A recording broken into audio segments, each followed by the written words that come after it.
Okey, assalamualaikum semua. Dah selamat kembali ke channel Tukar DIY. Okey, so saya nak update nampak ni air closer ni. Yang ni saya hampir-hampir nak jual itu. Nak jual macam tak pakai tapi fikir-fikir balik, ni kalau ada emergency nak balik kampung, kalau kita balik machine memang sangat berguna lah. Ni memang saya letak kat luar. So selalunya kita akan risau filament filament tu semua. Okey, tapi bila kita pakai enclosure macam ni, tak kisahlah. Yang ni saya pakai brand yang ni lah. Okey, tapi kalau jumpa brand lain tapi yang jenis macam ni, memang best lah pakai.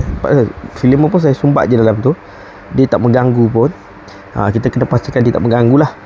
Okey, dan masa sama dia akan panaskan dia punya filament tu lah. So kalau kita kat luar, dia kalau bila malam pun, walaupun kat luar, dia tak mengganggu kualiti filament tu lah. Okey, dia tak masuk angin lah katanya. Katakan dia tak masuk angin lah. Bukan katakan, memang dia tak masuk angin. Okay, so saya perasan dia punya quality print pun jadi better. Sebab dia seakan-akan kita, saya dah buat balik ni, tapi ni satu je. Kalau kita nak setiap kali kita tu leceh lah. Tapi kalau kita buat macam ni, memang kalau kita rasa dah macam ni, memang panas lah.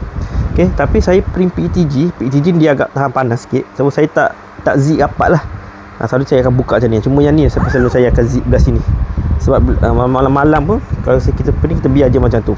Okay, tapi dia tak buatkan produk kita cair ke apa. Untuk PETG tu memang disesuai lah.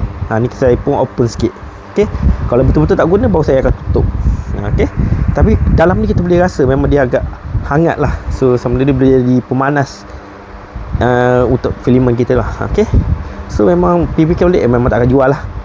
Ni memang saya balik kampung ni lama, raya kan. So kita bawa balik, so kita buka ni. Okay, alright. So beli satu. Siapa-siapa yang selalu tak ada rumah pun okey juga ni. Nak tak luar rumah pun boleh. Siapa bilik aircon pun lagi okey lah. Okey.